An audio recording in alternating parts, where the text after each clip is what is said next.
재활의 꽃 언어치료. 선생님마다 좀 중점을 두고서 훈련시키는 게 다른 것도 있는 것 같아요. 엄마들이 아이 이제 재활을 다니다 보면 내가 아예 직접 이거를 배워야겠다라고 생각하시는 분들이 계시더라고요. 그래서 정말 치료사 자격증을 그때 이제 공부해서 진짜? 따시는 분들이 계세요. 언어 치료를 몇 번 하면은 좋을까? 몇 번? 주에 주 몇 몇 번? 주에 몇 번 하면 좋을까? 하고 싶다고 다 할 수 있는 건 아니잖아요. 안녕하세요. 다은아빠입니다. 곰엄마입니다. 요아빠입니다. 지난 회차까지 작업치료와 여러가지 재활치료에 대한 이야기를 했는데요. 오늘은 언어치료 얘기를 한번 해볼게요. 재활의 꽃 언어치료.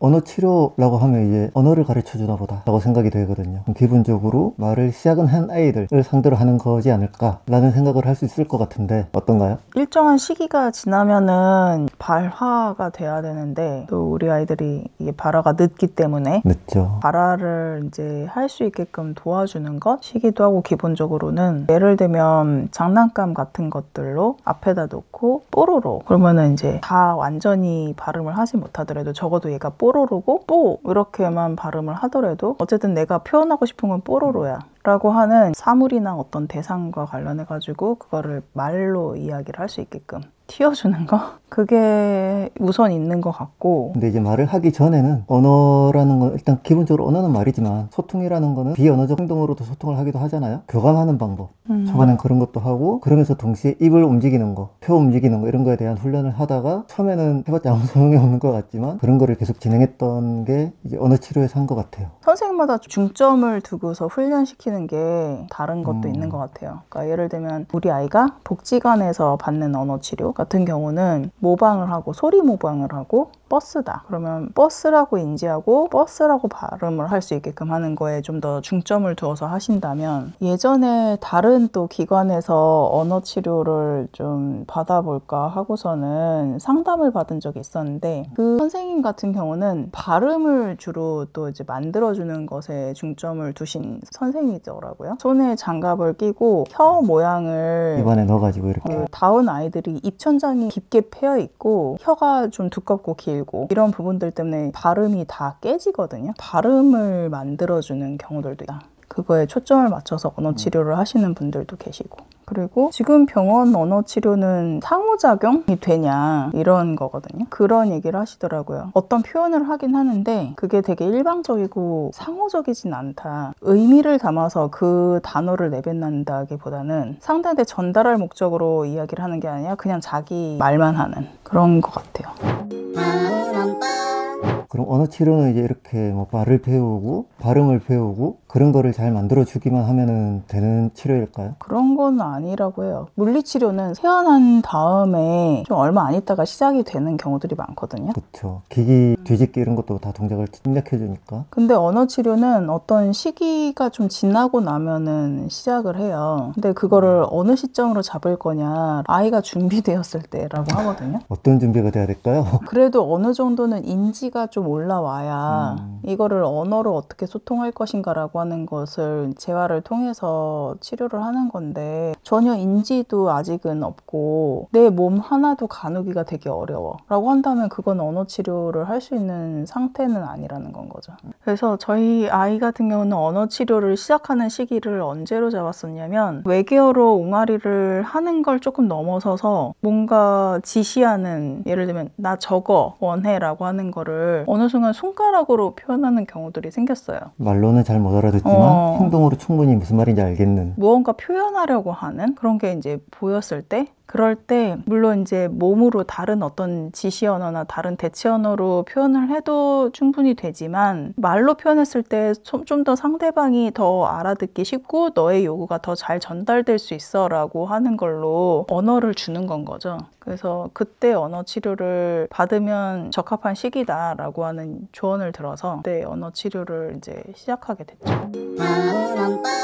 언어라고 하는 것이, 말을 한다라고 하는 것이 이 소리통을 울려서 소리를 내야 되는 거잖아요. 성대라던가 이런 뭐 입 안에 소리를 내기 위한 어떤 준비? 이런 것들이 돼야 되는데, 이런 것들이 약하다라고 하면 이런 소리를 내는 것과 관련된 기관들의 근육의 힘도 키워줘야 소리가 나온다는 거죠. 그런 근육을 키우는 훈련도 같이 하는 게 언어 치료인가요? 그걸 또 되게 중요하게 생각하시는 언어 치료사 선생님들도 계신 것 같아요. 그래서 예를 들면은 우리 아이들이 말로 이렇게 발화하지 못하는 것 중에 하나가 호흡이 짧아서라고도 하더라고요. 힘이 딸리는 거죠. 폐 근육이 약해서 그런가? 복근의 힘도 좀 있는 것 같고 성대 힘도 있는 것 같고, 그래서 이렇게 벽에다 세워놓고 기대어서 세워놓고 엄마가 숨을 들여 마셨을 때는 배가 이렇게 나와. 그러다가 내쉬면 들어가.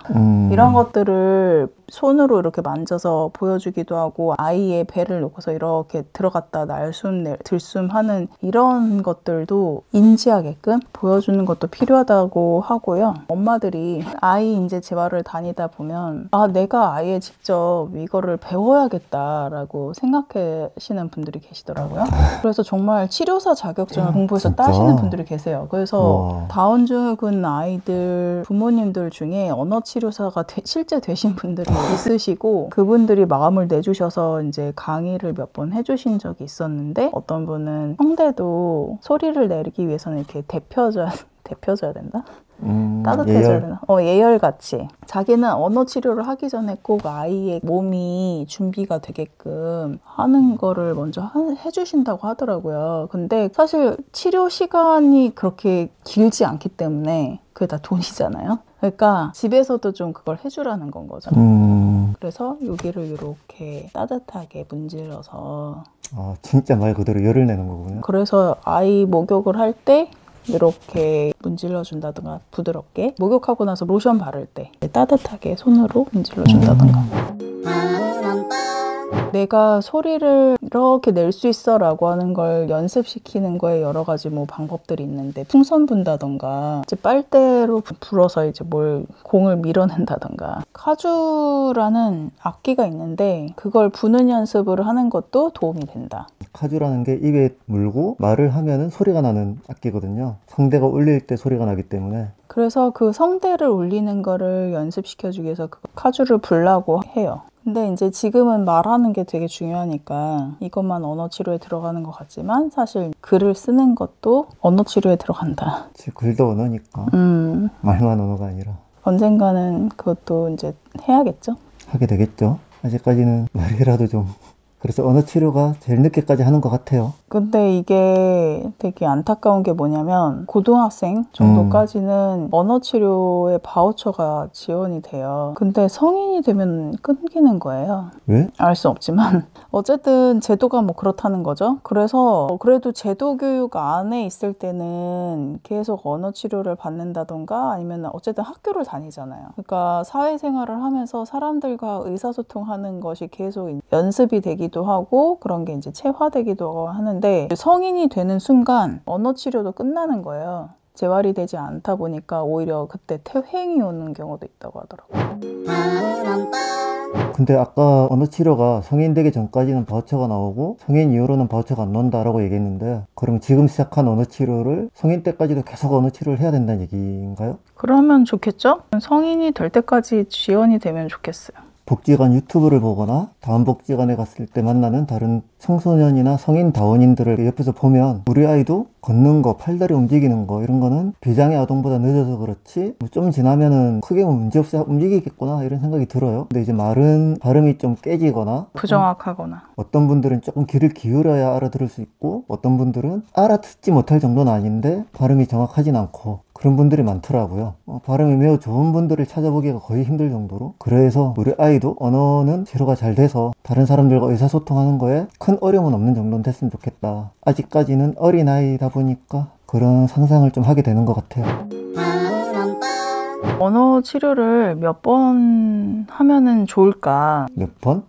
주에 주 몇 몇 번? 주에 몇 번 하면 좋을까? 그런 질문도 되게 많이 하거든요. 하고 싶다고 다 할 수 있는 건 아니잖아요. 그래도 언어 치료에 효과가 있으려면 일주일에 최소 2번에서 3번 정도는 해야 된다. 2-3번. 그리고 언어 치료사마다의 어떤 중점 두는 영역이 다르고, 강점이 다르기 때문에 한 군데만 가지 말고 두 두 군데 군데 정도? 정도?